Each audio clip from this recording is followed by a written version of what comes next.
अमृत कण सामान्य रस, गरुड़ कण सामान्य पक्षी, शेषदेव कण सामान्य सर्प। हरे रावण, चिंतामणि कण साधारण पथर। रे मूर्ख, कण वैकुंठ एक साधारण भुवन एवं श्री रघुनाथंक प्रति अखंड भक्ति लाभ कण अन्य सबु लाभ परी सामान्य लाभ मात्र। सेना समेत तो मान सम्मान को मर्दन करी अशोक वन को छार खार करदेई नगर को पोड़ी जाली देई और तो पुओ को मारी देई जे अबाधरे फेरी गले सेई हनुमान कण सामान्य बानर मात्र। रे रावण, चतुरता छाड़ी देई शुण, तू कृपा सागर श्री रघुनाथं को भजु नाहु काहींकी?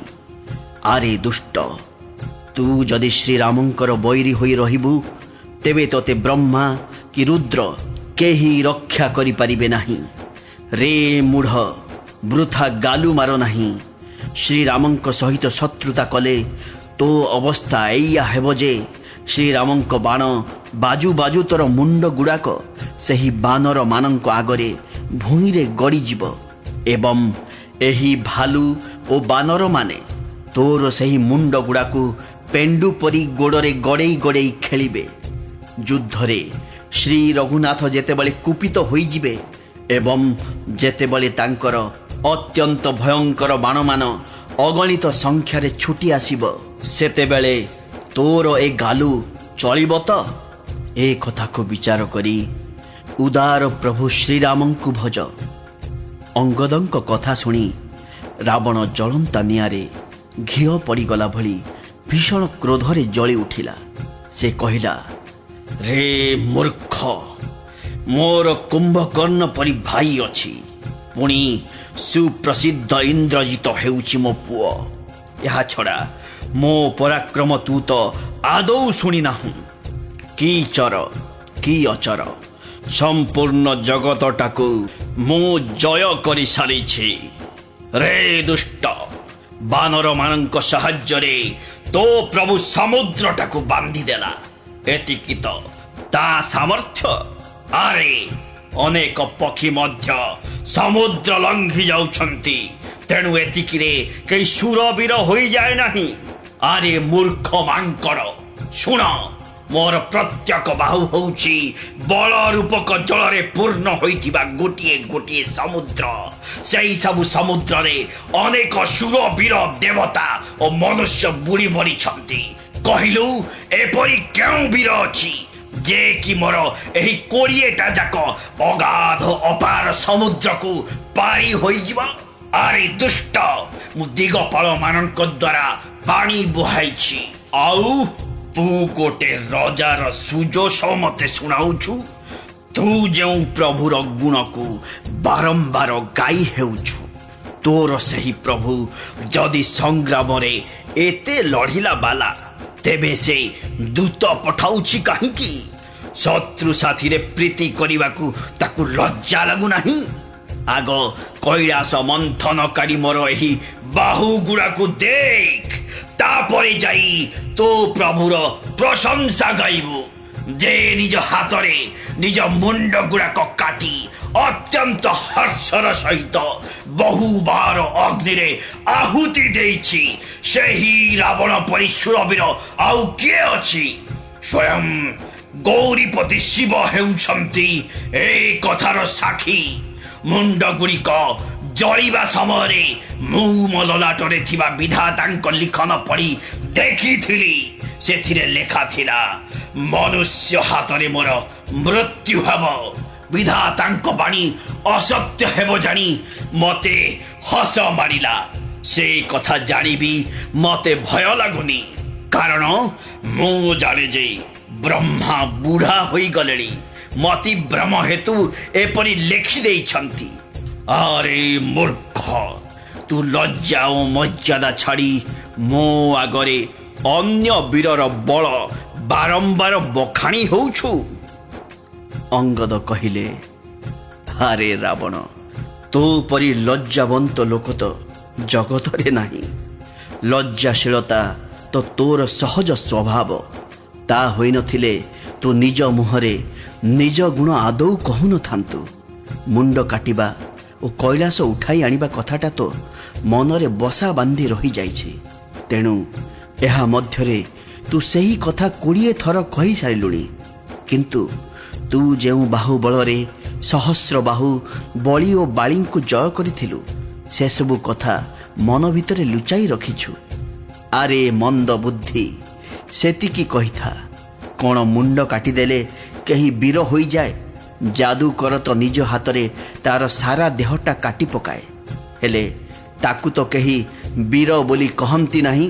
ଆରେ ମନ୍ଦମତି, ଟିକିଏ ଭାବି ଦେଖ, ପୋକମାନେ ମଧ୍ୟ ମୋହବଶ ହୋଇ ନିଆଁରେ ପୋଡ଼ି ହୋଇ ମରନ୍ତି, ଗଧମାନେ ମଧ୍ୟ ବୋଝ ବୋହି ଚାଲନ୍ତି, କିନ୍ତୁ ସେମାନଙ୍କୁ ତ ଶୂରବୀର କୁହାଯାଏ ନାହିଁ। ଆରେ ଦୁଷ୍ଟ, କଥା ଆଉ ବଢ଼ାନା, ମୋ କଥା ଶୁଣ, ଅଭିମାନ ଛାଡ଼ିଦେ। ରେ ଦଶଶିର, ମୁଁ ଦୂତ ଭଳି ସନ୍ଧି କରିବାକୁ ଆସିନାହିଁ। ଶ୍ରୀ ରଘୁବୀର ତ ଅନ୍ୟ ଦୃଷ୍ଟିରୁ ବିଚାର କରି ମୋତେ ପଠାଇଛନ୍ତି। କୃପାଳୁ ଶ୍ରୀରାମ ବାରମ୍ବାର କହନ୍ତି ଯେ ଶୃଗାଳକୁ ମାରିଦେଲେ ସିଂହକୁ ଯଶ ମିଳେ ନାହିଁ। ଆରେ ମୂର୍ଖ, ପ୍ରଭୁଙ୍କର ସେହି କଥା ମନେ ପକାଇ ମୁଁ ଏ ଯାଏ ତୋର କଠୋର ବଚନ ସହିଛି। ନଚେତ୍ ମୁଁ କେତେବେଳୁ ତୋ ମୁହଁ ଭାଙ୍ଗି ଦେଇ ସୀତାଙ୍କୁ ଜବରଦସ୍ତି ନେଇ ପଳାନ୍ତିଣି। ହାରେ ଅଧମ, ରେ ଦେବଶତ୍ରୁ, ତୁ ଯେବେଠୁ ପରସ୍ତ୍ରୀ ହରଣ କରି ଆଣିଲୁଣି, ସେବେଠୁ ମୁଁ ତ ବଳ ଜାଣିଗଲିଣି। ତୁ ରାକ୍ଷସମାନଙ୍କର ରାଜା ଓ ବଡ଼ ଅଭିମାନୀ, କିନ୍ତୁ ମୁଁ ହେଉଛି ଶ୍ରୀ ରଘୁନାଥଙ୍କର ସେବକ ମାତ୍ର।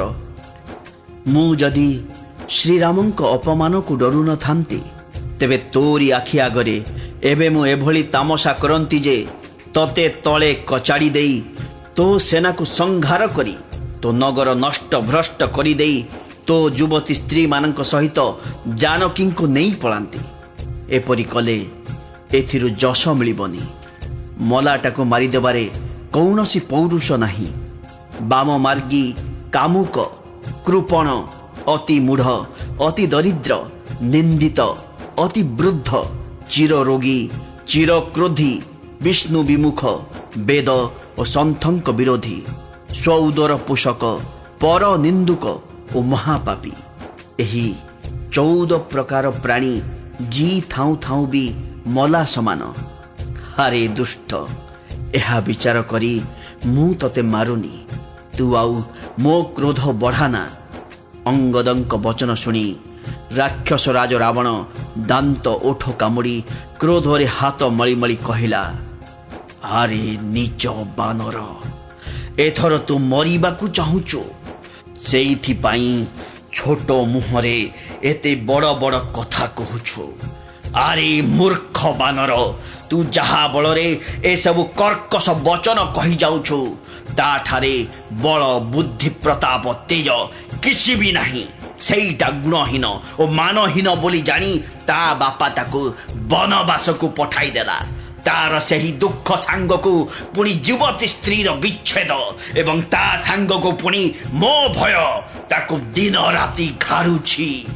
ଯାହା ବଳରେ ତୁ ଏଡ଼େ ଗର୍ବ ଦେଖାଉଛୁ, ତା ଭଳି ଅନେକ ମନୁଷ୍ୟଙ୍କୁ ରାକ୍ଷସ ମାନେ ଦିନ ରାତି ଖାଉଛନ୍ତି। ତେଣୁରେ ମୂଢ଼, ତୁ ଜିଦି ଛାଡ଼ି ବିଚାର କର। ରାବଣ ଶ୍ରୀରାମଙ୍କୁ ନିନ୍ଦା କଲାଣି ଦେଖି କପିଶ୍ରେଷ୍ଠ ଅଙ୍ଗଦ ଅତ୍ୟନ୍ତ କ୍ରୋଧାବିଷ୍ଟ ହୋଇଗଲେ। କାରଣ ଶାସ୍ତ୍ର କହୁଛି, ଯେଉଁ ଲୋକ ନିଜ କାନରେ ବିଷ୍ଣୁ ନିନ୍ଦା ଓ ଶିବ ନିନ୍ଦା ଶୁଣେ, ତାକୁ ଗୋହତ୍ୟା ସମାନ ପାପ ଲାଗିଥାଏ। ବାନର ଶ୍ରେଷ୍ଠ ଅଙ୍ଗଦ ଭୀଷଣ ଗର୍ଜନ କରି ନିଜର 2 ହାତକୁ ଅତି ଜୋରରେ ଭୂମି ଉପରେ ପିଟି ଦେଲେ। ପୃଥିବୀ କମ୍ପି ଉଠିଲା। ତା ଫଳରେ ବସିଥିବା ସଭାସଦମାନେ ତଳେ ପଡ଼ିଗଲେ ଏବଂ ଭୟ ରୂପୀ ପବନ ଦ୍ୱାରା ଗ୍ରସ୍ତ ହୋଇ ସେଠାରୁ ଦୌଡ଼ି ପଳାଇଲେ। ରାବଣ ପଡ଼ି ଯାଉ ଯାଉ ନିଜକୁ ସମ୍ଭାଳି ନେଲା। ତା ମୁଣ୍ଡମାନଙ୍କରୁ ସୁନ୍ଦର ମୁକୁଟ ଗୁଡ଼ାକ ତଳେ ଖସି ପଡ଼ିଲା। ସେଥିରୁ କେତେଟା ସେ ଗୋଟେଇ ଆଣି ଆଉ ଥରେ ପିନ୍ଧି ପକାଇଲା। ବାକିତକ ଅଙ୍ଗଦ ଉଠାଇ ନେଇ ସେହିଠାରୁ ପ୍ରଭୁ ଶ୍ରୀରାମଙ୍କ ଆଡ଼କୁ ଫୋପାଡ଼ି ଦେଲେ। ମୁକୁଟ ଗୁଡ଼ାକ ଉଡ଼ି ଆସୁଥିବାର ଦେଖି ବାନରମାନେ ଦୌଡ଼ି ପଳାଇଲେ। ସେମାନେ ଭାବିଲେ ବୋଧହୁଏ ଦିନ ବେଳଟାରେ ଉଲ୍କାପାତ ହେଲା କିମ୍ବା ରାବଣ କ୍ରୋଧଭର ହୋଇ ଚାରିଟା ବଜ୍ର ମାରିଛି ଯେ ସେଗୁଡ଼ାକ ଏପରି ଜୋରରେ ମାଡ଼ି ଆସୁଛି। ପ୍ରଭୁ ଶ୍ରୀରାମ ଟିକିଏ ହସି ଦେଇ କହିଲେ, ଡରନି, ଏଗୁଡ଼ାକ ଉଲ୍କା ନୁହେଁ କି ବଜ୍ର ନୁହେଁ କି କେତୁ ବା ରାହୁ ନୁହେଁ, ଏଗୁଡ଼ାକ ହେଉଛି ରାବଣର ମୁକୁଟ। ବାଳିପୁତ୍ର ଅଙ୍ଗଦ ଏଗୁଡ଼ାକ ଏ ଆଡ଼କୁ ଫିଙ୍ଗି ଦେଇଛନ୍ତି। ପବନପୁତ୍ର ହନୁମାନ ଛାମ୍ପ ମାରି ମୁକୁଟ ଗୁଡ଼ାକ ଧରି ପକାଇଲେ ଏବଂ ତାକୁ ନେଇ ପ୍ରଭୁଙ୍କ ପାଖରେ ଥୋଇଦେଲେ। ଭାଲୁ ଓ ବାନରମାନେ କୌତୂହଳୀ ହୋଇ ଏସବୁ ଦେଖିବାକୁ ଲାଗିଲେ। ସେଗୁଡ଼ାକ ସୂର୍ଯ୍ୟଙ୍କ ପରି ଝଲସୁଥାଏ। ତେଣେ ସଭାରେ କ୍ରୋଧଯୁକ୍ତ ରାବଣ ରୋଷଭର ହୋଇ କହିଲା, ଆରେ ଏ ବାନରଟାକୁ ଧରି ନିଅ, ଧରି ମାରିଦିଅ। ତାହା ଶୁଣି ଅଙ୍ଗଦ ଖାଲି ମୁରୁକି ମୁରୁକି ହସିଲେ। ରାବଣ ପୁଣି ଗର୍ଜନ କରି କହିଲା, ଆରେ ଏଇଟାକୁ ମାରିଦିଅ। ତାପରେ ସବୁ ଯୋଦ୍ଧା ଧାଇଁ ଯାଇ ଯେଉଁଠି ଯେତେ ଭାଲୁ ଓ ବାନରଙ୍କୁ ପାଇବ ସମସ୍ତଙ୍କୁ ଖାଇଯାଅ। ପୃଥିବୀକୁ ବାନର ଶୂନ୍ୟ କରିଦିଅ ଏବଂ ଶୀଘ୍ର ଯାଇ ସେହି ତପସ୍ୱୀ ଭାଇ ଦୁଇଟାକୁ ଜିଅନ୍ତା ଧରି ଆଣ। ରାବଣର ସେହି କ୍ରୋଧଭରା ବଚନ ଶୁଣି ଯୁବରାଜ ଅଙ୍ଗଦ ଅତ୍ୟନ୍ତ କ୍ରୁଦ୍ଧ ହୋଇଗଲେ। ତତେ ଗାଲୁ ମାରିବାକୁ ଲାଜ ଲାଗୁନି? ରେ କୁଳ ଘାତକ, ତଣ୍ଟି କାଟି ମରିଯା। ମୋ ବଳ ଦେଖି ତୋ ଛାତି ଫାଟି ଯାଉନି? ଆରେ ନାରୀ ଚୋର, ରେ କୁମାର୍ଗଗାମୀ, ରେ ଦୁଷ୍ଟ ପାପରାଶି, ମନ୍ଦ ବୁଦ୍ଧି, ରେ କାମୁକ, ତୋତେ ସନ୍ନିପାତ ଧରିଛି ବୋଲି ତୁ ଏପରି ଦୁର୍ବଚନ କହି ପ୍ରଳାପ କରୁଛୁ। ଆରେ ଦୁଷ୍ଟ ରାକ୍ଷସ, ତୋତେ କାଳ ଗ୍ରାସିଲାଣି। ଆଉ କିଛି ସମୟ ପରେ ବାନର ଓ ଭାଲୁଙ୍କ ହାତରୁ ଚାପୁଡ଼ା ଖାଇଲେ ତୁ ଏହାର ଫଳ ପାଇଯିବୁ। ଆରେ ଅଭିମାନୀ, ତୁ ଶ୍ରୀରାମଙ୍କୁ ମନୁଷ୍ୟ ବୋଲି କହୁଛୁ, ତୋ ଜିଭ ଛିଡ଼ି ପଡ଼ୁନି? ଏହା ନିଃସନ୍ଦେହ ଯେ ଖାଲି ତୋ ଜିଭ ଗୁଡ଼ାକ ନୁହେଁ, ତା ସହିତ ତୋ ମୁଣ୍ଡ ଗୁଡ଼ାକ ବି ରଣଭୂମିରେ ଛିଡ଼ି ପଡ଼ିବ। ରେ ଦଶ କନ୍ଧ, ଯେ ଗୋଟିଏ ମାତ୍ର ବାଣରେ ବାଳିକୁ ମାରି ଦେଇ ପାରିଲେ ସେ ମନୁଷ୍ୟ ବୋଲି ତୁ କହୁଛୁ କିପରି? ଆରେ କୁଜାତି, ରେ ଜଡ଼, ତୋର 20ଟା ଆଖି ଥାଉ ଥାଉ ବି ତୁ ଅନ୍ଧ। ତୋ ଜନ୍ମକୁ ଧିକ୍। ରାବଣଙ୍କ ବାଣ ଗୁଡ଼ିକ ତୋ ରକ୍ତ ପିଇବାକୁ ତୃଷାର୍ତ୍ତ ହୋଇ ରହିଛନ୍ତି। ମୁଁ ମାରିଦେଲେ ସେମାନେ ପିପାସୁ ହୋଇ ରହିଯିବେ।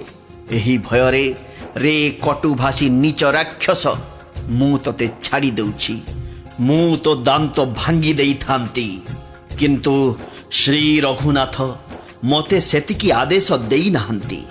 ଏତେ ରାଗ ଲାଗୁଛି ଯେ ମୁଁ ତୋର 10 ମୁଣ୍ଡ ଛିଣ୍ଡାଇ ଦିଅନ୍ତି ଏବଂ ତୋ ଲଙ୍କାକୁ ତାଡ଼ି ନେଇ ସମୁଦ୍ରରେ ବୁଡ଼ାଇ ଦିଅନ୍ତି। ତୋ ଲଙ୍କାଟା ଗୋଟେ ଡିମିରି ଫଳ ପରି ଏବଂ ତୁମେମାନେ ସେହି ଫଳ ଭିତରେ ଅଜ୍ଞାନବଶତଃ ନିଶଙ୍କ ହୋଇ ରହିଥିବା ପୋକ ପରି ବାସ କରୁଛ। ମୁଁ ତ ବାନର, ମୋତେ ଏ ଫଳ ଖାଇଦେବାକୁ କେତେ ବା ସମୟ ଲାଗିବ? ଖାଲି କୃପାଳୁ ପ୍ରଭୁ ଶ୍ରୀରାମ ସେପରି ଆଜ୍ଞା ଦେଇନାହାନ୍ତି। ଅଙ୍ଗଦଙ୍କ ଯୁକ୍ତି ଶୁଣି ରାବଣ ମୁରୁକି ମୁରୁକି ହସି କହିଲା, ଆରେ ମୂର୍ଖ, ତୁ ଏତେ ମିଛ କହିବା କେଉଁଠୁ ଶିଖିଲୁ? ବାଳି ତ କେବେ ଏପରି ଗାଲୁ ମାରୁନଥିଲା। ଜଣାପଡ଼ୁଛି ତପସ୍ୱୀମାନଙ୍କ ସହିତ ମିଶି ତୁ ମିଛୁଆ ହୋଇଯାଇଛୁ। ଅଙ୍ଗଦ କହିଲେ, ଆରେ ବିଂଶ ଭୁଜ, ମୁଁ ଯଦି ତୋର 10ଟା ଯାକ ଜିଭ ଓପାଡ଼ି ନ ଦେଇଛି ତେବେ ମୁଁ ସତରେ ମିଛୁଆଟାଏ ବୋଲି ଜାଣିବୁ। ଏପରି କହି ଅଙ୍ଗଦ ଶ୍ରୀରାମଙ୍କ ପ୍ରତାପ ସ୍ମରଣ କଲେ ଓ କ୍ରୋଧିତ ହୋଇ ରାବଣ ସଭାରେ ପ୍ରତିଜ୍ଞା ସହ ପଣ କରି ଗୋଟିଏ ପାଦ ଭୂମିରେ ଦୃଢ଼ ଭାବରେ ଚାପି ରଖିଲେ। କହିଲେ, ରେ ମୂର୍ଖ, ଯଦି ତୁ ମୋର ଏହି ପାଦଟାକୁ ଏଠାରୁ ଘୁଞ୍ଚାଇ ଦେଇପାରିବୁ ତେବେ ରାମ ଫେରିଯିବେ। ଜାଣିବୁ ମୁଁ ପଣରେ ସୀତାଙ୍କୁ ହାରିଲି। ରାବଣ କହି ଉଠିଲା, ରେ ବୀରଗଣ, ଶୁଣ, ତା ପାଦଟାକୁ ଟାଣି ଆଣି ତାକୁ ତଳେ କଚାଡ଼ି ଦିଅ। ଇନ୍ଦ୍ରଜିତ ଆଦି ଅନେକ ବଳବାନ ଯୋଦ୍ଧା ନିଜ ନିଜ ସ୍ଥାନରୁ ଆନନ୍ଦରେ ଉଠି ଆସିଲେ।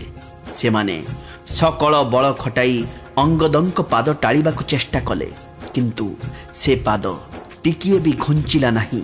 ଫଳରେ ସେମାନେ ନିଜ ନିଜ ଆସନକୁ ଫେରିଯାଇ ଲଜ୍ଜାରେ ମୁଣ୍ଡ ପୋତି ବସି ପଡ଼ିଲେ। କାକ ଭୁଷୁଣ୍ଡି କହିଲେ, ସେହି ଦେବଶତ୍ରୁ ରାକ୍ଷସ ଗୁଡ଼ାକ ପୁଣି ଥରେ ଉଠି ଆସି ସେହି ପାଦଟାକୁ ଖୁଞ୍ଚାଇବାକୁ ଚେଷ୍ଟା କଲେ। କିନ୍ତୁ ହେ ସର୍ପଶତ୍ରୁ ଗରୁଡ଼, କୁଯୋଗୀ ପୁରୁଷ ଯେପରି ମୋହରୂପୀ ବୃକ୍ଷକୁ ଓପାଡ଼ି ପାରେ ନାହିଁ, ସେମାନେ ସେହିପରି ଅଙ୍ଗଦଙ୍କ ପାଦକୁ ଖୁଞ୍ଚାଇ ପାରିଲେ ନାହିଁ। ମେଘନାଦ ପରି ବଳବାନ କୋଟି କୋଟି ଯୋଦ୍ଧା ଅତି ଆନନ୍ଦରେ ଉଠି ଆସୁଥାନ୍ତି। ସେମାନେ ବାରମ୍ବାର ଚେଷ୍ଟା କରୁଥାନ୍ତି, କିନ୍ତୁ ବାନର ବୀରଙ୍କର ସେହି ପାଦଟି ତିଳେ ମାତ୍ର ଟଳୁ ନଥାଏ। ପୁଣି ସେମାନେ ନିଜ ନିଜର ସ୍ଥାନକୁ ଫେରିଯାଇ ଲାଜରେ ମୁଣ୍ଡ ପୋତି ବସି ପଡ଼ୁଥାନ୍ତି। କୋଟି କୋଟି ବିପଦ ଆସିଲେ ବି ସନ୍ଥଙ୍କ ମନ ଯେପରି ନୀତି ଛାଡ଼ି ନାହିଁ, ଅଙ୍ଗଦଙ୍କ ପାଦ ସେହିପରି ଭୂମିରୁ ଟିକିଏ ବି ଘୁଞ୍ଚିଲା ନାହିଁ। ଏହା ଦେଖି ରାବଣର ମଦ ଚୂର୍ଣ୍ଣ ହୋଇଗଲା। ଅଙ୍ଗଦଙ୍କ ବଳ ଦେଖି ସମସ୍ତେ ମନେ ମନେ ହାର ମାନିଲେ। ଶେଷରେ ଅଙ୍ଗଦଙ୍କ ଆହ୍ୱାନ ଶୁଣି ରାବଣ ସ୍ୱୟଂ ଉଠି ପଡ଼ିଲା। ସେ ପାଦ ଟାଳିବାକୁ ଯିବାରୁ ବାଳି କୁମାର ଅଙ୍ଗଦ କହିଲେ, ମୋ ପାଦ ଧରିଲେ ତୋର ଉଦ୍ଧାର ହୋଇପାରିବ ନାହିଁ। ଆରେ ମୂର୍ଖ, ତୁ ଯାଇ ଶ୍ରୀରାମଙ୍କ ପାଦ ଧରୁନୁ କାହିଁକି? ଏହା ଶୁଣି ରାବଣ ମନେ ମନେ ଅତ୍ୟନ୍ତ ଲଜ୍ଜିତ ହୋଇ ନିଜ ଆସନକୁ ଫେରିଗଲା। ତାର ସବୁ ଶିରି ତୁଟିଗଲା। ମଧ୍ୟାହ୍ନର ଚନ୍ଦ୍ରମା ଯେପରି ନିଷ୍ପ୍ରଭ ଦେଖାଯାଏ, ସେ ସେହିପରି ତେଜହୀନ ହୋଇଗଲା। ସେ ତାର ସକଳ ସମ୍ପଦ ହରାଇ ଦେଲା ପରି ମୁଣ୍ଡ ପୋତି ଦେଇ ସିଂହାସନରେ ବସି ପଡ଼ିଲା। ଶ୍ରୀରାମ ହେଉଛନ୍ତି ଜଗତର ଆତ୍ମା ଏବଂ ପ୍ରାଣୀମାନଙ୍କର ସ୍ୱାମୀ। ତାଙ୍କ ପ୍ରତି ବିମୁଖ ହେବା ଲୋକକୁ ଶାନ୍ତି ବା ମିଳିବ କିପରି? ଶିବ କହିଲେ, ହେ ଉମା, ଯେଉଁ ଶ୍ରୀରାମଙ୍କର ଭ୍ରୁ ବିଳାସରେ ହିଁ ବିଶ୍ୱ ଉତ୍ପନ୍ନ ହୋଇଥାଏ, ପୁଣି ବିଲୟ ହୋଇଯାଏ। ଯେ ତୃଣକୁ ବଜ୍ର ଓ ବଜ୍ରକୁ ତୃଣ କରିଦେଇ ପାରନ୍ତି, ତାଙ୍କ ଦୂତଙ୍କର ପ୍ରତିଜ୍ଞା ଭଲା କିପରି ଟଳିଯାଆନ୍ତା? ତାପରେ ଅଙ୍ଗଦ ନାନାବିଧ ନୀତିବାଣୀ ଶୁଣାଇଲେ। କିନ୍ତୁ ରାବଣ ତ କାଳ ନିକଟ ହୋଇ ଆସିଥିଲା, ତେଣୁ ସେ ତାହା ଶୁଣିଲା ନାହିଁ। ଶତ୍ରୁର ଗର୍ବ ଚୂର୍ଣ୍ଣ କରି ଅଙ୍ଗଦ ତାକୁ ପ୍ରଭୁ ଶ୍ରୀରାମଙ୍କ ସୁଯଶ ଶୁଣାଇଲେ ଏବଂ ଶେଷରେ ଫେରି ଆସିଲା ବେଳେ ସେହି ବାଳିପୁତ୍ର କହିଦେଲେ, ମୁଁ ତୋତେ ଖେଳାଇ ଖେଳାଇ ରଣଭୂମିରେ ମାରି ନ ଦେବା ପର୍ଯ୍ୟନ୍ତ ଏବେଠାରୁ ତୁ ମୋ ବଳ ଜାଣିପାରିବୁ ନାହିଁ। ନିଜର ବଡ଼ାଇ କରି ଲାଭ କ'ଣ? ଅଙ୍ଗଦ ତ ପ୍ରଥମରୁ ରାବଣର ପୁଅକୁ ମାରି ଦେଇଥିଲେ। ବର୍ତ୍ତମାନ ସେହି ସମାଚାର ପାଇ ରାବଣ ଦୁଃଖରେ ଭାଙ୍ଗି ପଡ଼ିଲା। ଅଙ୍ଗଦଙ୍କ ପ୍ରତିଜ୍ଞା ସଫଳ ହେବା ଦେଖି ସବୁ ରାକ୍ଷସ ଅତ୍ୟନ୍ତ ଭୟରେ ବ୍ୟାକୁଳ ହୋଇପଡ଼ିଲେ। ଶତ୍ରୁର ବଳ ମର୍ଦ୍ଦନ କରିଦେଇ ବଳ ନିଧାନ ବାଳିପୁତ୍ର ଅଙ୍ଗଦ ଆନନ୍ଦରେ ଫେରିଆସି ଶ୍ରୀରାମଙ୍କ ଚରଣ କମଳ ଧରି ପକାଇଲେ। ତାଙ୍କ ଶରୀର ପୁଲକିତ ହୋଇଗଲା ଏବଂ ନୟନରେ ଆନନ୍ଦାଶ୍ରୁ ପୂର୍ଣ୍ଣ ହୋଇଗଲା। ସନ୍ଧ୍ୟା ହୋଇଗଲା ଜାଣି ଦଶଗ୍ରୀବ ରାବଣ ବିଷର୍ଣ୍ଣ ମନରେ ମହଲକୁ ଫେରିଗଲା। ତାକୁ ପୁଣି ଥରେ ବୁଝାଇ ମନ୍ଦୋଦରୀ କହିଲେ, ହେ କାନ୍ତ, ଭଲ ଭାବରେ ବିଚାର କରି କୁବୁଦ୍ଧି ଛାଡ଼ି ଦିଅନ୍ତୁ। ଆପଣ ଓ ଶ୍ରୀ ରଘୁନାଥଙ୍କ ମଧ୍ୟରେ ଯୁଦ୍ଧ ଲାଗିବାଟା ଶୋଭା ପାଇବ ନାହିଁ। ତାଙ୍କ ସାନ ଭାଇ ଲକ୍ଷ୍ମଣ ପରା ସାମାନ୍ୟ ଗାରଟିଏ କାଟି ଦେଇଥିଲେ ଯେ ଆପଣ ସେହି ଗାରଟି ବି ଲଙ୍ଘି ପାରିଲେ ନାହିଁ। ଆପଣଙ୍କ ପୁରୁଷତ୍ୱ ଏଇଆ ନା? ହେ ପ୍ରିୟତମ, ଯାହାଙ୍କ ଦୂତଟାର କାମ ଏଭଳି, ଆପଣ କ'ଣ ତାଙ୍କୁ ଜିଣିପାରିବେ? ଖେଳିଲା ଭଳି ସମୁଦ୍ରଟାକୁ ପାରି ହୋଇ ସେହି ବାନର ଶ୍ରେଷ୍ଠ ଆସି ନିର୍ଭୟରେ ଆପଣଙ୍କ ଲଙ୍କା ଗଡ଼ରେ ପଶିଗଲା। ଜଗୁଆଳମାନଙ୍କୁ ମାରି ସେ ଅଶୋକ ବନଟାକୁ ଉଜାଡ଼ି ଦେଲା। ଆପଣ ଦେଖୁ ଦେଖୁ ସେ ଅକ୍ଷୟ କୁମାରକୁ ମାରିଦେଲା। ପୁଣି ସମଗ୍ର ଲଙ୍କା ନଗରଟାକୁ ପୋଡ଼ି ପାଉଁଶ କରିଦେଲା। ସେତେବେଳେ ଆପଣଙ୍କ ବଳ ଗର୍ବ କୁଆଡ଼େ ଯାଇଥିଲା? ହେ ସ୍ୱାମୀ, ଏଥର ଆଉ ବୃଥା ବଡ଼ିମା କରନ୍ତୁ ନାହିଁ। ମୋ କଥା ଟିକିଏ ବିଚାର କରନ୍ତୁ। ହେ ପତି, ଆପଣ ରଘୁପତିଙ୍କୁ କେବଳ ଜଣେ ରାଜା ବୋଲି ମନେ କରନ୍ତୁ ନାହିଁ। ତାଙ୍କୁ ସମଗ୍ର ଜଗତର ନାଥ ଏବଂ ଅତୁଳନୀୟ ବଳଧାମ ବୋଲି ଜାଣନ୍ତୁ। ଶ୍ରୀରାମଙ୍କ ବାଣର ପ୍ରତାପ ମାରିଚ ଜାଣିଥିଲା, କିନ୍ତୁ ଆପଣ ତା କଥା ମାନିଲେ ନାହିଁ। ତା କଥାକୁ ହେୟ ଜ୍ଞାନ କଲେ। ଜନକଙ୍କ ସଭାରେ ଅଗଣିତ ରାଜା ଥିଲେ। ସେଠାରେ ତ ପ୍ରକାଣ୍ଡ ଓ ଅତୁଳନୀୟ ବଳଶାଳୀ ଆପଣ ବି ଥିଲେ। ସେଠାରେ ଶ୍ରୀରାମ ଶିବଧନୁ ଭାଙ୍ଗି ଜାନକୀଙ୍କୁ ବିବାହ କଲେ। ସେତେବେଳେ ଆପଣ ଯୁଦ୍ଧ କରି ତାଙ୍କୁ ଜିତି ନ ଗଲେ କାହିଁକି? ଇନ୍ଦ୍ରପୁତ୍ର ଜୟନ୍ତ ତାଙ୍କ ବଳ ବିଷୟରେ କିଛି କିଛି ଜାଣେ। ଶ୍ରୀରାମ ତାର କେବଳ ଗୋଟିଏ ଆଖି କଣା କରିଦେଇ ତାକୁ ଜିଅନ୍ତା ଛାଡ଼ି ଦେଇଥିଲେ। ଶୂର୍ପଣଖାର ଦୋଷ ତ ଆପଣ ନିଜ ଆଖିରେ ଦେଖିଲେ। ଏହା ସତ୍ତ୍ୱେ ତାଙ୍କ ସହିତ ଲଢ଼ିବା କଥା ବିଚାର କରିବା ବେଳେ ଆପଣଙ୍କୁ ଟିକେ ଲାଜ ଲାଗୁନି? ଯେ ବିରାଧ ଓ ଖର ଦୂଷଣଙ୍କୁ ମାରିଦେଇ ଅବଲୀଳାକ୍ରମେ କବନ୍ଧକୁ ବି ବଦ୍ଧ କଲେ ଏବଂ ଗୋଟିଏ ମାତ୍ର ବାଣରେ ବାଳିକୁ ବିନାଶ କଲେ। ହେ ଦଶକନ୍ଧ, ତାଙ୍କ ମହତ୍ଵ ଯେ କେତେ ବଡ଼ ଆପଣ ତାହା ବୁଝନ୍ତୁ। ଯେଉଁ ପ୍ରଭୁ ସମୁଦ୍ରଟାକୁ ଅବଲୀଳାକ୍ରମେ ବନ୍ଧାଇ ଦେଲେ ଏବଂ ସେନା ସମେତ ଆସି ସୁବେଳ ପର୍ବତ ଉପରେ ଡେରା ପକାଇ ସାରିଲେଣି, ସେହି ସୂର୍ଯ୍ୟବଂଶର ଧ୍ୱଜା ସ୍ୱରୂପ କରୁଣାମୟ ଭଗବାନ ଆପଣଙ୍କ ମଙ୍ଗଳ ପାଇଁ ହିଁ ଦୂତ ପଠାଇଥିଲେ।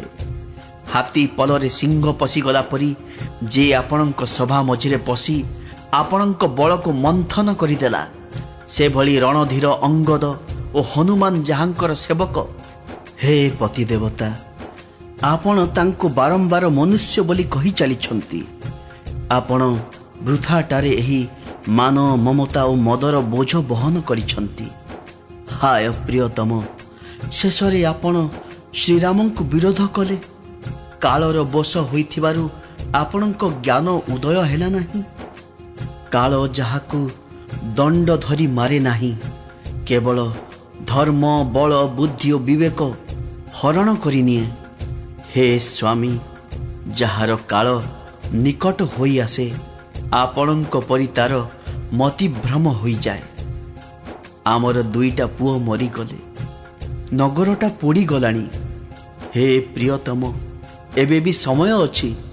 ସେହି ଭୁଲକୁ ଏହିଠାରେ ସମାପ୍ତ କରନ୍ତୁ ଏବଂ ହେ ନାଥ, ଏଥର କୃପା ସାଗର ରଘୁନାଥଙ୍କୁ ଭଜନ କରି ନିର୍ମଳ ଯଶ ଲାଭ କରନ୍ତୁ।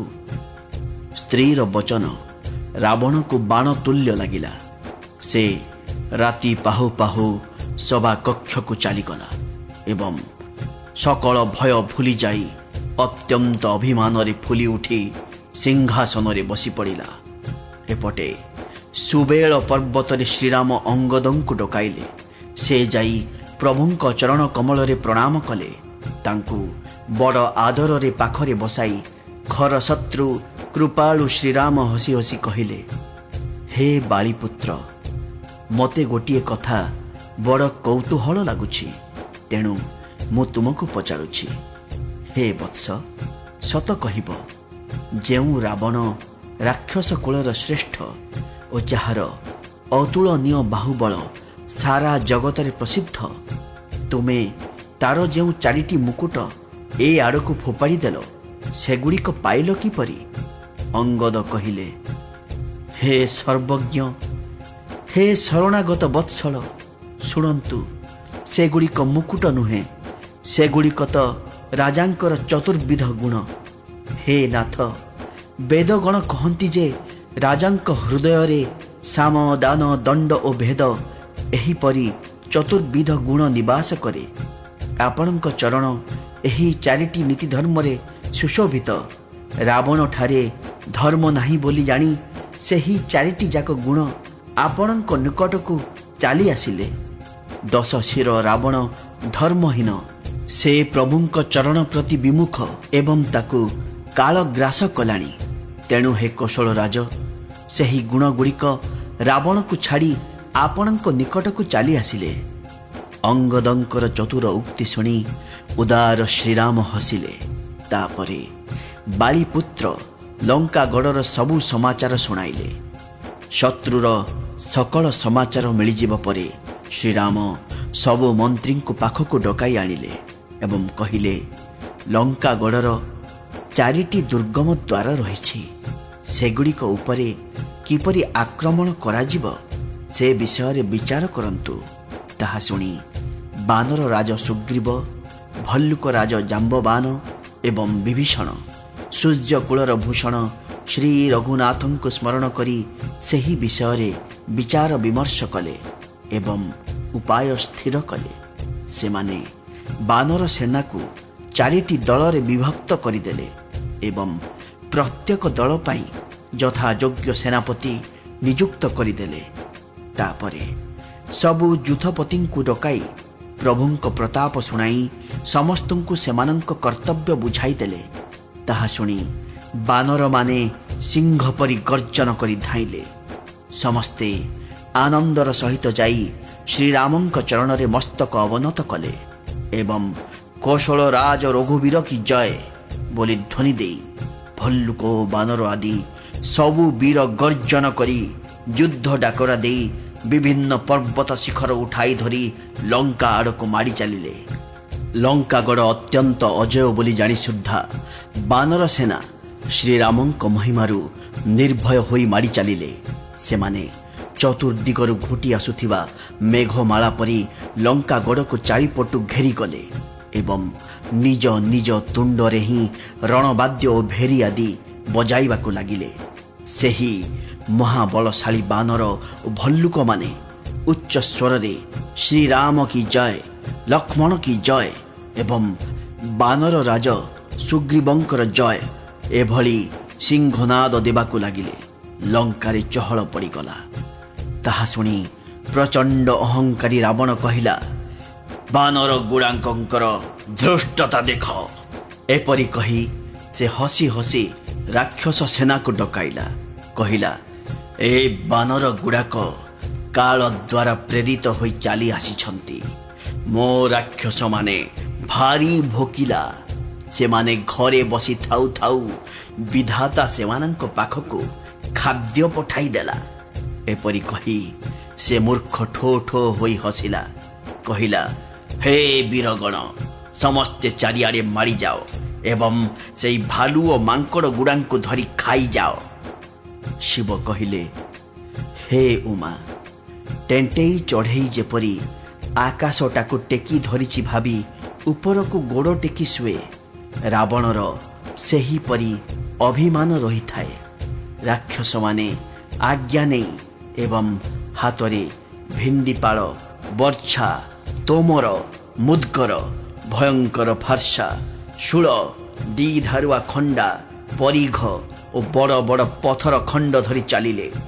ମୂର୍ଖ ମାଂସାହାରୀ ପକ୍ଷୀମାନେ ଲାଲ ରଙ୍ଗର ପଥର ଖଣ୍ଡ ଗଦା ହୋଇଥିବା ଦେଖିଲେ ସେଗୁଡ଼ିକ ମାଂସ ଖଣ୍ଡ ଭାବି ତା ଉପରେ ଯେପରି ଝାମ୍ପ ମାରି ଖୁମ୍ପି ପକାନ୍ତି ଏବଂ ପଥରରେ ଥଣ୍ଟ ବାଜି ଭାଙ୍ଗିଗଲେ ବି ସେମାନଙ୍କୁ ଯେପରି କଷ୍ଟ ଜଣାପଡ଼େ ନାହିଁ, ମୂର୍ଖ ରାକ୍ଷସ ଗୁଡ଼ାକ ଠିକ୍ ସେହି ପକ୍ଷୀଙ୍କ ପରି ଆପଣା କଷ୍ଟ ଭୁଲି ଧାଇଁଲେ। ଅନେକ ପ୍ରକାର ଅସ୍ତ୍ରଶସ୍ତ୍ର ସମେତ ଧନୁର୍ବାଣ ଧରି କୋଟି କୋଟି ରଣଧୀର ବଳିଷ୍ଠ ରାକ୍ଷସ ଦୁର୍ଗ ପ୍ରାଚୀରର ଗମ୍ବୁଜମାନଙ୍କ ଉପରେ ଚଢ଼ିଗଲେ। ପ୍ରାଚୀରର ସୁବର୍ଣ୍ଣ ଗମ୍ବୁଜମାନଙ୍କରେ ଚଢ଼ିବା ବେଳେ ସେମାନେ ସୁମେରୁ ଶିଖରରେ ଝୁଲୁଥିବା ମେଘମାଳା ପରି ଦେଖାଯାଉଥାନ୍ତି।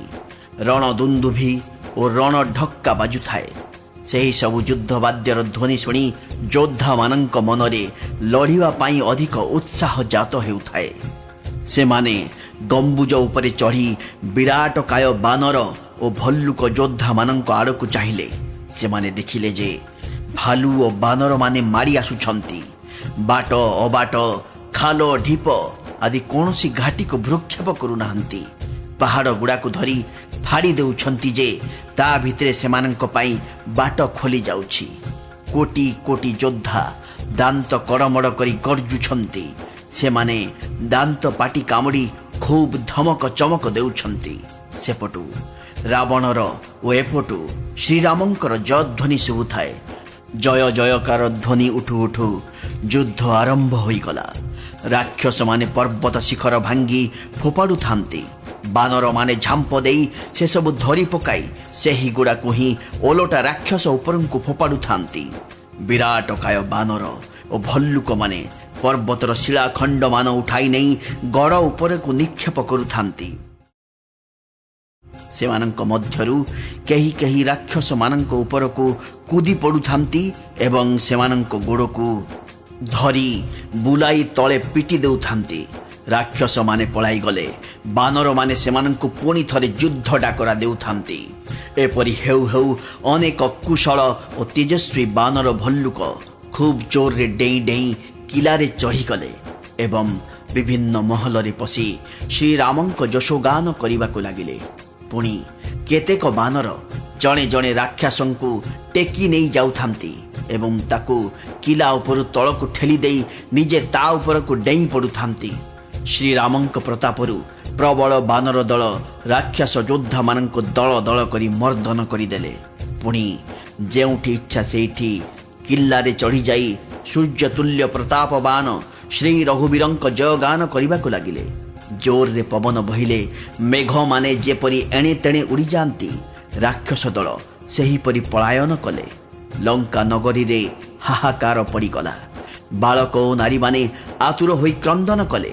ସମସ୍ତେ ମିଶି ରାବଣକୁ ଗାଳି ଦେବାକୁ ଲାଗିଲେ ଯେ ସେ ରାଜତ୍ୱ କରୁଥିବା ଅବସ୍ଥାରେ ହିଁ ମୃତ୍ୟୁକୁ ଡାକି ଆଣିଲା। ରାବଣ ଶୁଣିଲା ଯେ ତା ସୈନ୍ୟମାନେ ବିଚଳିତ ହୋଇ ପଳାୟନ କରୁଛନ୍ତି। ତେଣୁ ସେମାନଙ୍କୁ ଡାକି ଫେରାଇ ଆଣିଲା ଏବଂ କ୍ରୁଦ୍ଧ ହୋଇ କହିଲା, ଯେ ରଣ ବିମୁଖ ହୋଇ ପଳାଇ ଗଲା ବୋଲି ମୁଁ ଶୁଣିବି, ତାକୁ ଧରି ଆଣି ମୁଁ ନିଜେ 2 ଧାରୁଆ ଖଣ୍ଡାରେ ତାର ପ୍ରାଣ ନେଇଯିବି। ଆରେ ମୋର ସର୍ବସ୍ୱ ଖାଇଲ, ନାନା ପ୍ରକାର ଭୋଗ ବିଳାସ କଲ, ଅଥଚ ବର୍ତ୍ତମାନ ରଣକ୍ଷେତ୍ରରେ ତୁମ ପ୍ରାଣଟା ଅଧିକ ପ୍ରିୟ ହୋଇଗଲା। ରାବଣର କଠୋର ବଚନ ଶୁଣି ବୀରମାନେ ଭୟଭୀତ ହୋଇଗଲେ ଏବଂ ଲଜ୍ଜିତ ହୋଇ ଅତି କ୍ରୋଧରେ ଯୁଦ୍ଧ କରିବାକୁ ଫେରିଲେ। ରଣକ୍ଷେତ୍ରରେ ଶତ୍ରୁ ସମ୍ମୁଖରେ ଯୁଦ୍ଧ କରି କରି ମରିଯିବା ହିଁ ବୀର ପକ୍ଷରେ ଶୋଭନୀୟ ବୋଲି ଭାବି ପ୍ରାଣର ଲୋଭ ଛାଡ଼ି ଲଢ଼ିଲେ। ବହୁ ଅସ୍ତ୍ରଶସ୍ତ୍ର ଧରି ରଣ ହୁଙ୍କାର ଦେଇ ସେମାନେ ଲଢ଼ିବାକୁ ଲାଗିଲେ। ସେମାନେ ଲୌହ ମୁଦ୍ଗର ଓ ତ୍ରିଶୂଳରେ ଆଘାତ କରି ସବୁ ଭଲ୍ଲୁକ ଓ ବାନରମାନଙ୍କୁ ଅସ୍ତବ୍ୟସ୍ତ କରିଦେଲେ। ଭଗବାନ ଶିବ କହିଲେ, ବାନରମାନେ ଭୟାତୁର ହୋଇ ପଳାୟନ କଲେ, କିନ୍ତୁ ହେ ଉମା, ପରେ ସେହିମାନେ ହିଁ ଜୟ ଲାଭ କରିବେ। ପଳାଉ ପଳାଉ କେହି କେହି କହୁଥାନ୍ତି, ଆରେ ହନୁମାନ କେଉଁଠି ଅଛନ୍ତି? ଅଙ୍ଗଦ କୁଆଡ଼େ ଗଲେ? ବଳବାନ ନଳ ନୀଳ ଓ 2 ବିଧ କାହାନ୍ତି? ନିଜ ବାନର ଦଳ ଭୟଭୀତ ହୋଇଥିବା କଥା ହନୁମାନ ଶୁଣିବାକୁ ପାଇଲେ। ସେତେବେଳେ ହନୁମାନ ପଶ୍ଚିମ ଦ୍ୱାରରେ ଥିଲେ। ସେଠାରେ ସେ ମେଘନାଦ ସହିତ ଲଢ଼ୁଥାନ୍ତି। ସେହି ଦ୍ୱାରଟା ଭାଙ୍ଗୁ ନଥାଏ, ବହୁତ ପରିଶ୍ରମ କରିବାକୁ ପଡ଼ୁଥାଏ। ଘଟଣା ଶୁଣି ପବନପୁତ୍ର ହନୁମାନଙ୍କ ମନରେ ଅତ୍ୟନ୍ତ କ୍ରୋଧ ଜାତ ହେଲା। ସେହି କାଳ ସମ ମହାଯୋଦ୍ଧା ଗର୍ଜନ କରି ଏକାଡିଆଁକେ ଲଙ୍କା ଦୁର୍ଗ ଉପରକୁ ଚାଲିଗଲେ ଏବଂ ଗୋଟାଏ ପାହାଡ଼ ଧରି ମେଘନାଦ ଆଡ଼କୁ ଧାଇଁଲେ। ସେ ମେଘନାଦର ରଥ ଭାଙ୍ଗି ସାରଥୀକୁ ମାରିଦେଲେ ଏବଂ ତା ଛାତିରେ ଲାତଟାଏ ମାରିଲେ। ମେଘନାଦର ବ୍ୟାକୁଳ ଅବସ୍ଥା ଦେଖି ଦ୍ୱିତୀୟ ସାରଥୀ ତାକୁ ରଥରେ ପକାଇ ତୁରନ୍ତ ଘରକୁ ନେଇଗଲା। ଏପଟେ ଅଙ୍ଗଦ ଶୁଣିଲେ ଯେ ପବନପୁତ୍ର ହନୁମାନ ଏକୁଟିଆ ଦୁର୍ଗ ଉପରେ ଅଛନ୍ତି। ତେଣୁ ସେହି ରଣବୀର ବାଳିପୁତ୍ର ଖେଳିଲା ପରି କୁଦା ମାରି ଦୁର୍ଗ ଉପରେ ଚଢ଼ିଗଲେ। 2 ବୀର ବାନର ମିଶି ଅତ୍ୟନ୍ତ କ୍ରୋଧରେ ଶତ୍ରୁ ବିରୁଦ୍ଧରେ ଲଢ଼ିଲେ। ହୃଦୟରେ ଶ୍ରୀରାମଙ୍କ ପ୍ରତାପ ସ୍ମରଣ କରି ଦୁହେଁ ଧାଇଁ ଯାଇ ରାବଣ ମହଲରେ ଚଢ଼ିଗଲେ ଏବଂ କୌଶଳ ରାଜ ଶ୍ରୀରାମଙ୍କର ଜୟଧ୍ୱନି କଲେ। ସେମାନେ କଳସ ସହିତ ମହଲଟାକୁ ଭାଙ୍ଗି ରୁଜି ପକାଇଲେ। ଏହା ଦେଖି ରାକ୍ଷସ ରାଜ ରାବଣ ଡରିଗଲା। ସ୍ତ୍ରୀ ଲୋକମାନେ ହାତରେ ଛାତି ପିଟି ହେଲେ, କହିଲେ, ଏଥର 2ଟା ଭୀଷଣ ଉପଦ୍ରବୀ ମାଙ୍କଡ଼ ଏକାଠି ଚାଲି ଆସିଛନ୍ତି। ବାନର ଲୀଳା କରି ସେ ଦୁହେଁ ସେମାନଙ୍କୁ ଡରାଇଲେ ଏବଂ ଶ୍ରୀରାମଙ୍କ ଯଶ ଶୁଣାଇଲେ। ତାପରେ ହାତରେ 2ଟା ସୁନା ଖମ୍ବ ଧରି ଉତ୍ପାତ ଆରମ୍ଭ କରିବାକୁ ସ୍ଥିର କଲେ। ସେମାନେ ଗର୍ଜନ କରି ଶତ୍ରୁସେନା ମଝିକୁ ଡେଇଁ ପଡ଼ିଲେ ଏବଂ ନିଜର ବିଶାଳ ଭୁଜ ବଳରେ ରାକ୍ଷସମାନଙ୍କୁ ମର୍ଦ୍ଦନ କରିବାକୁ ଲାଗିଲେ। କାହାକୁ ଲାତ ମାରିଲେ ତ କାହାକୁ ଚାପୁଡ଼ା ମାରିଲେ ଏବଂ କହିଲେ, ତୁମେ ଶ୍ରୀରାମଙ୍କୁ ଭଜୁ ନାହଁ ପରା, ତା ଫଳ ପାଅ। गोटाए राक्षस उपरे आउ गोटाए राक्षस को पकाई दुहीं को रगड़ी दली देउथांती एवं सेमानंक मुंड छिंडाई फोपाड़ी देउथांती। मुंड गुड़ाक जाई रावण आगरे पड़ी दही हांडी भांगिला परी भांगी जाउथाए।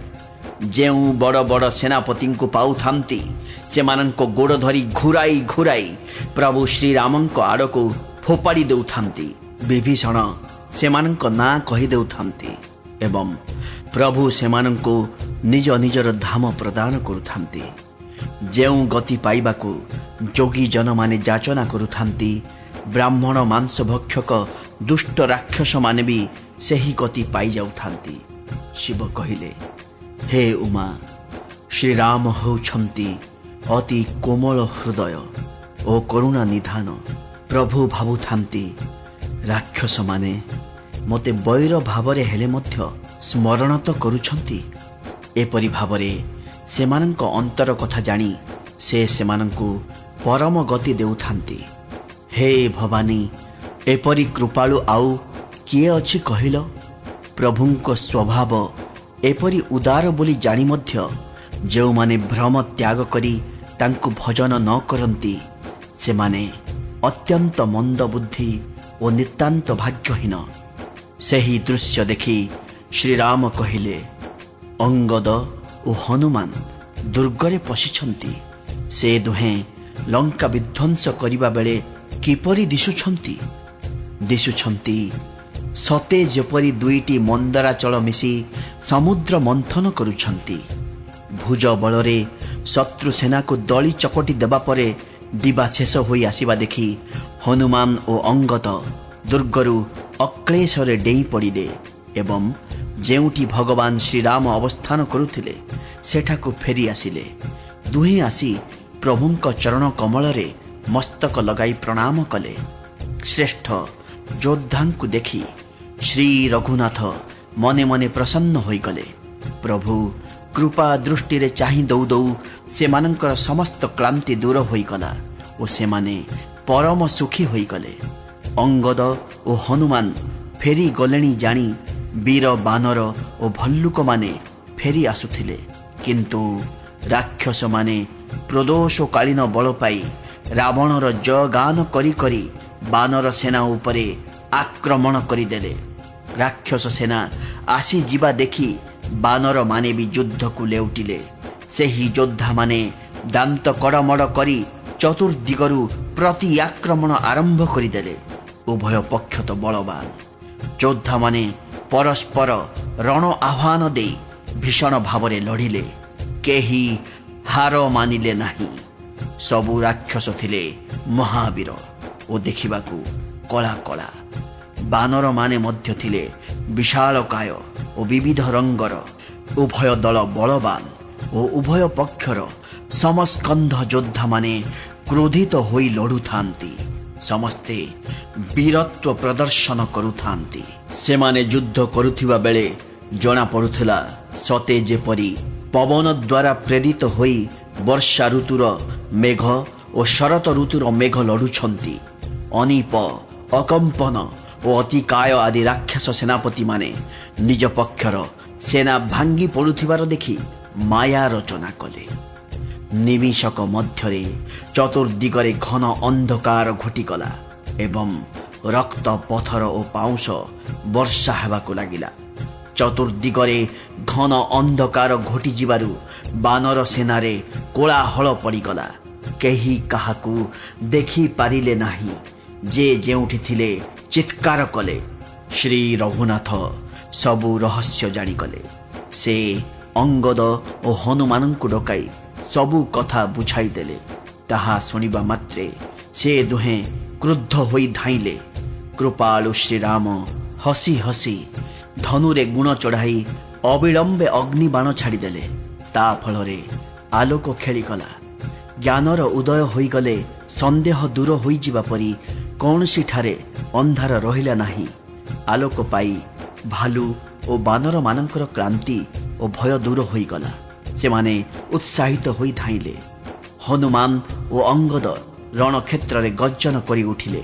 दुहिंक गर्जन शुणिदेवा क्षणी राक्षस माने पलायन कले। ପଳାଇ ଯାଉଥିବା ଯୋଦ୍ଧାମାନଙ୍କୁ ଧରି ବାନର ଓ ଭାଲୁମାନେ ଭୂଇଁରେ କଚାଡ଼ି ଦେଉଥାନ୍ତି। ସେମାନେ ଏହିପରି ଅଦ୍ଭୁତ ଯୁଦ୍ଧ କୌଶଳ ଦେଖାଉଥାନ୍ତି। ରାକ୍ଷସମାନଙ୍କର ଗୋଡ଼କୁ ଧରି ଘୁରାଇ ଘୁରାଇ ସମୁଦ୍ରକୁ ଫୋପାଡ଼ି ଦେଉଥାନ୍ତି ଏବଂ ମଗର, ସାପ ଓ ମାଛମାନେ ସେମାନଙ୍କୁ ଧରି ଖାଇଯାଉଥାନ୍ତି। ଏପରି ଭାବରେ କେତେକ ଅସୁର ମରିଗଲେ, କେତେକ କ୍ଷତ ବିକ୍ଷତ ହୋଇଗଲେ, ଆଉ କେତେକ ପ୍ରାଣ ବିକଳରେ ପଳାୟନ କରି ଗଡ଼ ଉପରେ ଚଢ଼ିଗଲେ। ନିଜ ବାହୁବଳରେ ଶତ୍ରୁ ଦଳକୁ ବିଚଳିତ କରିଦେଇ ଭାଲୁ ଓ ବାନରମାନେ ବୀରତ୍ୱର ସହିତ ଗର୍ଜନ କଲେ। ରାତ୍ର ହୋଇଯିବା ଜାଣି ବାନର ସେନାର 4ଟି ଯାକ ଦଳ କୋଶଳପତି ଶ୍ରୀରାମଙ୍କ ପାଖକୁ ଫେରି ଆସିଲେ। ଶ୍ରୀରାମ ସେମାନଙ୍କୁ କୃପା ଦୃଷ୍ଟିରେ ଚାହିଁଦେବା କ୍ଷଣି ସେମାନଙ୍କର କ୍ଳାନ୍ତି ଦୂର ହୋଇଗଲା। ସେପଟେ ରାବଣ ତାର ମନ୍ତ୍ରୀମାନଙ୍କୁ ଡକାଇ ଯୁଦ୍ଧରେ ମରିଯାଇଥିବା ଯୋଦ୍ଧାମାନଙ୍କ ବିଷୟରେ ଜଣାଇଦେଲା। ସେ କହିଲା, ବାନରମାନେ ଆମ ସେନାର ଅଧେ ସୈନ୍ୟଙ୍କୁ ସଂହାର କରିଦେଲେଣି। ବର୍ତ୍ତମାନ ଉପାୟ କ'ଣ? ଶୀଘ୍ର କହନ୍ତୁ। ମାଲ୍ୟବନ୍ତ ନାମରେ ଜଣେ ବୃଦ୍ଧ ରାକ୍ଷସ ଥିଲେ। ସେ ଥିଲେ ରାବଣର ମାଙ୍କ ବାପା ଅର୍ଥାତ୍ ଅଜା ତଥା ଜଣେ ଶ୍ରେଷ୍ଠ ମନ୍ତ୍ରୀ। ସେ ଅତ୍ୟନ୍ତ ସୁନ୍ଦର ନୀତିବାଣୀ ଶୁଣାଇ କହିଲେ, ଆହେ ବାବୁ, ଟିକିଏ ମୋ ଉପଦେଶ ଶୁଣ। ତୁମେ ସୀତାଙ୍କୁ ହରଣ କରି ଆଣିଲା ଦିନଠାରୁ ଏତେ ଅପଶକୁନ ଦେଖାଯାଉଛି ଯେ ସେଗୁଡ଼ାକ ବର୍ଣ୍ଣନା କରିହେବ ନାହିଁ। ଯାହାଙ୍କର ଯଶ ବେଦ ପୁରାଣ ମଧ୍ୟ ଗାଉଛନ୍ତି, ସେହି ଶ୍ରୀରାମଙ୍କ ପ୍ରତି ବିମୁଖ ହୋଇ କିଏ ବା ସୁଖ ପାଇଲାଣି? ଯେ ହିରଣ୍ୟକଶିପୁ ଓ ତାର ଭାଇ ହିରଣ୍ୟାକ୍ଷକୁ ଏବଂ ବଳବାନ ମଧୁ କୈଟଭଙ୍କୁ ବଧ କରିଥିଲେ, ସେହି କୃପା ସିନ୍ଧୁ ଭଗବାନ ହିଁ ରାମ ରୂପରେ ଅବତୀର୍ଣ୍ଣ ହୋଇଛନ୍ତି। ମାସ ପାରାୟଣ ପଞ୍ଚବିଂଶ ବିଶ୍ରାମ। ଯେ ସ୍ୱୟଂ କାଳ ସ୍ୱରୂପ, ଯେ ଦୁଷ୍ଟ ସମୂହ ରୂପୀ ବନକୁ ଭସ୍ମ କରିଦେବା ନିମନ୍ତେ ଅଗ୍ନି ସ୍ୱରୂପ, ଯେ ସକଳ ଗୁଣଧାମ ଓ ଜ୍ଞାନ ଘନ, ଯାହାଙ୍କୁ ଶିବ ଓ ବ୍ରହ୍ମା ସୁଦ୍ଧା ସେବା କରନ୍ତି, ତାଙ୍କ ସହିତ ପୁଣି କି ଶତ୍ରୁତା? ତେଣୁ ବୈର ଭାବ ଛାଡ଼ି ତାଙ୍କ ପାଖରେ ଜାନକୀଙ୍କୁ ସମର୍ପି ଦିଅ ଏବଂ କୃପା ନିଧାନ ପରମ ସ୍ନେହୀ ଶ୍ରୀରାମଙ୍କୁ ଭଜ। ତାଙ୍କ କଥା ରାବଣକୁ ବାଣ ପରି ବୋଧ ହେଲା। ସେ କହିଲା, ଆରେ ଅଭାଗା, ମୁହଁରେ କାଳି ବୋଳି ହୋଇ ଏଠାରୁ ପଳାଇ ଯା। ତୁ ତ ବୁଢ଼ା ହୋଇଗଲୁଣି, ନଚେତ୍ ତୋତେ ଏହି କ୍ଷଣି ପ୍ରାଣରେ ମାରି ଦେଇଥାନ୍ତି। ଆଉ ମୋ ଆଗରେ ମୁହଁ ଦେଖାନା କହୁଛି। ରାବଣର ଏପରି ବଚନ ଶୁଣି ମାଲ୍ୟବନ୍ତ ଅନୁମାନ କରିନେଲେ ଯେ କୃପା ନିଧାନ ଶ୍ରୀରାମ ରାବଣକୁ ମାରିଦେବାକୁ ହିଁ ଚାହୁଁଛନ୍ତି। ରାବଣ ଦୁର୍ବଚନ କହିବାରୁ ମାଲ୍ୟବନ୍ତ ଉଠି ଚାଲିଗଲେ। ତାପରେ ମେଘନାଦ କ୍ରୋଧିତ ହୋଇ କହିଲା, ସକାଳେ ମୋ କରାମତି ଦେଖିବେ। ମୁଁ ବହୁତ କିଛି କରିଦେବି, ଖାଲି କଥାରେ କହି ଲାଭ କ'ଣ? ପୁଅ କଥା ଶୁଣି ରାବଣକୁ ଭରସା ମିଳିଗଲା। ସେ ତାକୁ ସ୍ନେହରେ ଧରି ଆଣି କୋଳରେ ବସାଇଲା। ଏପରି ବିଚାର ବିମର୍ଶ କରୁ କରୁ ସକାଳ ହୋଇଗଲା। ବାନରମାନେ ପୁଣି ଯାଇ ଚାରିଦ୍ୱାରରେ ରୁଣ୍ଡ ହୋଇଗଲେ। ସେମାନେ କ୍ରୁଦ୍ଧ ହୋଇ ଦୁର୍ଗମ ଗଡ଼ଟାକୁ ଘେରାଉ କରିଦେଲେ। ନଗରରେ ପ୍ରବଳ କୋଳାହଳ ଖେଳିଗଲା। ରାକ୍ଷସମାନେ ବହୁ ପ୍ରକାର ଅସ୍ତ୍ରଶସ୍ତ୍ର ଧରି ଧାଇଁ ଆସିଲେ ଏବଂ ବାନରମାନଙ୍କ ଉପରକୁ ଦୁର୍ଗ ଉପରୁ ପର୍ବତ ଶୃଙ୍ଗମାନ ଗଡ଼ାଇବାକୁ ଲାଗିଲେ। ସେମାନେ କୋଟି କୋଟି ପର୍ବତ ଶୃଙ୍ଗ ଗଡ଼ାଇଲେ। ଅନେକ ପ୍ରକାର ଗୋଳା ବୃଷ୍ଟି କଲେ। ଗୋଳା ସବୁ ବଜ୍ରପାତ ହେଲା ପରି ଶବ୍ଦ କରୁଥାଏ ଏବଂ ଯୋଦ୍ଧାମାନେ ପ୍ରଳୟକାଳୀନ ମେଘ ପରି ଗର୍ଜନ କରୁଥାନ୍ତି। ଭୟଙ୍କର ବାନର ଯୋଦ୍ଧାମାନେ ଲଢ଼ିବାକୁ ଲମ୍ଫ ଦେଉଥାନ୍ତି, ଆହତ ହେଉଥାନ୍ତି। ସେମାନଙ୍କ ଶରୀର ରକ୍ତ ଜର୍ଜରିତ ହୋଇଯାଉଥାଏ। ତଥାପି ସେମାନେ ପଛଘୁଞ୍ଚା ଦେଉନଥାନ୍ତି, ସାହସ ହାରୁନଥାନ୍ତି। ସେମାନେ ତଳୁ ବଡ଼ ବଡ଼ ପଥର ଉଠାଇ ଦୁର୍ଗ ଉପରକୁ ଫୋପାଡ଼ୁଥାନ୍ତି। ରାକ୍ଷସମାନେ ଠିଆ ହୋଇଥିବା ସ୍ଥାନରେ ହିଁ ମରି ଟଳି ପଡ଼ୁଥାନ୍ତି। ମେଘନାଦ ଶୁଣିବାକୁ ପାଇଲା ଯେ ବାନରମାନେ ଆସି ପୁଣି ଥରେ ଦୁର୍ଗ ଆକ୍ରମଣ କଲେଣି। ତେଣୁ ସେହି ବୀର ଦୁର୍ଗରୁ ଓହ୍ଲାଇ ରଣବାଦ୍ୟ ବଜାଇ ବାନରମାନଙ୍କ ସମ୍ମୁଖକୁ ଚାଲିଲା। ମେଘନାଦ ଗର୍ଜନ କରି ଆହ୍ୱାନ ଦେଲା, କାହାନ୍ତି ସେହି ସକଳ ଲୋକରେ ପ୍ରସିଦ୍ଧ ଧନୁର୍ଦ୍ଧର କୌଶଳାଧୀଶ ଦୁଇ ଭାଇ ନଳ ନୀଳ ଦ୍ୱିବିଧ ସୁଗ୍ରୀବ ଏବଂ ସେହି ମହାବଳୀ ଅଙ୍ଗଦ ଓ ହନୁମାନ କୁଆଡ଼େ ଗଲେ? ଭାତୃଦ୍ରୋହୀ ବିଭୀଷଣ କାହିଁ? ଆଜି ମୁଁ ସେ ସମସ୍ତଙ୍କୁ ଓ ସେହି ଦୁଷ୍ଟକୁ ଅବଶ୍ୟ ମାରିଦେବି। ଏପରି କହି ସେ ତା ଧନୁରେ ଭୟଙ୍କର ଶର ସଂଯୋଗ କଲା ଏବଂ କ୍ରୋଧର ସହିତ ଗୁଣକୁ ଆକର୍ଣ୍ଣ ଟାଣିଲା। ସେ ବହୁ ଶର ମାରିଲା। ସେଗୁଡ଼ାକ ପକ୍ଷଧାରୀ ସର୍ପ ପରି ଛୁଟି ଆସିଲା। ଦେଖାଗଲା ବାନରମାନେ ଯେ ଯେଉଁଠି ଥିଲେ ସେଇଠି ତଳେ ପଡ଼ିଗଲେ। ସେତେବେଳେ କେହି ବି ତା ସମ୍ମୁଖରେ ତିଷ୍ଠି ରହିପାରିଲେ ନାହିଁ। ଭାଲୁ ଓ ବାନରମାନେ ଯେ ଯେଉଁଆଡ଼େ ପାରିଲେ ଦୌଡ଼ି ପଳାଇଗଲେ। ସମସ୍ତେ ଯୁଦ୍ଧ କରିବାକୁ ଇଚ୍ଛା ପାଶୋରି ଦେଲେ। ରଣଭୂମିରେ ଏପରି କୌଣସି ବାନର ବା ଭାଲୁଙ୍କୁ ଦେଖିବାକୁ ମିଳିଲା ନାହିଁ ଯାହାଙ୍କୁ କି ସେ ପ୍ରାଣ ମାତ୍ର ଅବଶେଷ କରି ଛାଡ଼ି ନଥିଲା। ତାପରେ ସେ ପ୍ରତ୍ୟେକଙ୍କୁ 10-10ଟା ଶର ମାରିଲା। ବାନର ବୀରମାନେ ଭୂଇଁରେ ଟଳି ପଡ଼ିଲେ। ବଳବାନ ଓ ରଣଧୀର ମେଘନାଦ ସିଂହ ପରି ଗର୍ଜନ କରି ଉଠିଲା। ସମଗ୍ର ବାନର ସେନା ବ୍ୟାକୁଳ ହୋଇଯିବା ଦେଖି ପବନସୁତ ହନୁମାନ ଏପରି କ୍ରୋଧରେ ଧାଇଁ ଆସିଲେ ଯେ ମନେ ହେଲା ସତେ ଯେପରି ସ୍ୱୟଂ କାଳ ମାଡ଼ି ଆସିଲା। ସେ ଅବିଳମ୍ବେ ଏକ ବିରାଟ ପାହାଡ଼ ଉପାଡ଼ି ପକାଇଲେ ଏବଂ ଭୀଷଣ କ୍ରୋଧରେ ମେଘନାଦ ଉପରକୁ ପ୍ରହାର କଲେ। ପାହାଡ଼ ମାଡ଼ି ଆସୁଥିବାର ଦେଖି ମେଘନାଦ ଆକାଶକୁ ଉଡ଼ି ଚାଲିଗଲା। ତାର ରଥ, ସାରଥୀ, ଘୋଡ଼ା ସବୁ ନଷ୍ଟ ହୋଇଗଲେ। ହନୁମାନ ତାକୁ ଯୁଦ୍ଧ କରିବାକୁ ବାରମ୍ବାର ଆହ୍ୱାନ ଦେଲେ, କିନ୍ତୁ ସେ ତାଙ୍କ ବଳର ମର୍ମ ଜାଣିଥିବାରୁ ଆଦୌ ପାଖକୁ ଆସିଲା ନାହିଁ। ତାପରେ ମେଘନାଦ ଶ୍ରୀ ରଘୁନାଥଙ୍କ ପାଖକୁ ଯାଇ ତାଙ୍କ ପ୍ରତି ଅନେକ ପ୍ରକାର ଦୁର୍ବଚନ ପ୍ରୟୋଗ କଲା। ପୁଣି ସେ ତାଙ୍କ ଉପରକୁ ଅସ୍ତ୍ରଶସ୍ତ୍ର ତଥା ଅନ୍ୟ ହତିଆରମାନ ନିକ୍ଷେପ କଲା।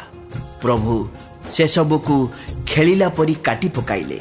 ଶ୍ରୀରାମଙ୍କ ପ୍ରତାପ ଦେଖି ସେହି ମୂର୍ଖ ଲଜ୍ଜିତ ହୋଇଗଲା। ସେ ଏଥର ଅନେକ ପ୍ରକାର ମାୟା ରଚନା କଲା। ତାର ମାୟା ରଚନା ଏପରି ଅର୍ଥହୀନ ଥିଲା ଯେ ଜଣାପଡ଼ୁଥିଲା ସତେ ଯେପରି କେହି ଜଣେ ସାପ ଛୁଆଟିଏ ଧରି ଗରୁଡ଼କୁ ଡରାଇବାକୁ ଚେଷ୍ଟା କରୁଛି ଓ ତା ସହିତ ଖେଳୁଛି। ଛୋଟଠାରୁ ବଡ଼ ପର୍ଯ୍ୟନ୍ତ କି ଶିବ କି ବ୍ରହ୍ମା ସମସ୍ତେ ଯାହାଙ୍କର ଅତ୍ୟନ୍ତ ବଳବତୀ ମାୟାର ବଶରେ ରହିଛନ୍ତି, ନିଚ ବୁଦ୍ଧି ନିଶାଚର ତାଙ୍କୁ ପୁଣି ନିଜ ମାୟା ଦେଖାଉଛି।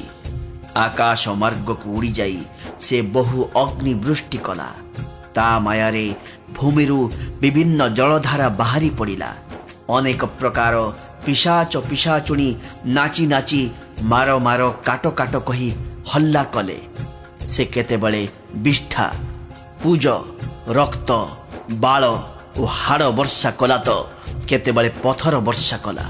ପୁଣି ସେ ଧୂଳି ବର୍ଷା କରି ଏପରି ଅନ୍ଧକାର କରିଦେଲା ଯେ ନିଜର ପସାରିଲା ହାତ ମଧ୍ୟ ନିଜକୁ ଦିଶିଲା ନାହିଁ। ଏସବୁ ମାୟା ଦେଖି ବାନରମାନେ ଆକୁଳ ହୋଇ ଉଠିଲେ। ସେମାନେ ଭାବିଲେ ଏପରି ଲାଗି ରହିବ ତ ସମସ୍ତେ ମରିଯିବେ। ଏହି କୌତୁକ ଦେଖି ଶ୍ରୀରାମ ମୁରୁକି ମୁରୁକି ହସିଲେ। ସେ ଜାଣିଗଲେ ଯେ ବାନରମାନେ ଭୟଭୀତ ହୋଇଗଲେଣି। ଏହା ଜାଣି ସେ ଏପରି ଏକ ବାଣ ମାରିଦେଲେ ଯେ ସୂର୍ଯ୍ୟ ଯେପରି ସକଳ ଅନ୍ଧକାର ହରଣ କରିଦିଅନ୍ତି, ସେହି ଗୋଟିକ ବାଣ ସେହିପରି ରାକ୍ଷସର ସବୁ ମାୟାକୁ କାଟିଦେଲା। ତାପରେ ପ୍ରଭୁ କୃପାପୂର୍ଣ୍ଣ ଦୃଷ୍ଟିରେ ବାନର ଓ ଭଲ୍ଲୁକ ସମୁଦାୟକୁ ଚାହିଁଦେଲେ। ତା ଫଳରେ ସେମାନେ ଏପରି ବଳବାନ ହୋଇଗଲେ ଯେ ସେମାନଙ୍କୁ ରଣରୁ ନିବର୍ତ୍ତାଇବା ଅସମ୍ଭବ ହୋଇପଡ଼ିଲା। ଶ୍ରୀରାମଙ୍କର ଆଜ୍ଞା ନେଇ ଅଙ୍ଗଦ ଆଦି ବାନରମାନଙ୍କ ସାଥିରେ ଲକ୍ଷ୍ମଣ ଧନୁର୍ବାଣ ଧରି କ୍ରୋଧରେ ମାଡ଼ି ଚାଲିଲେ। ତାଙ୍କ ନୟନ ରକ୍ତିମ, ବକ୍ଷ ପ୍ରଶସ୍ତ, ଭୁଜ ବିଶାଳ ଏବଂ ହିମାଚଳ ସମ ଉଜ୍ଜଳ ଗୌରବର୍ଣ୍ଣ ଶରୀରରେ ଈଷତ୍ ଲାଲିମା ଉକୁଟି ଉଠୁଥାଏ। ସେପଟୁ ରାବଣ ବି ବଡ଼ ବଡ଼ ଯୋଦ୍ଧାଙ୍କୁ ପଠାଇଦେଲା। ସେମାନେ ଅନେକ ଅସ୍ତ୍ରଶସ୍ତ୍ର ଧରି ମାଡ଼ି ଆସିଲେ। ଏପଟୁ ପର୍ବତ, ନଖ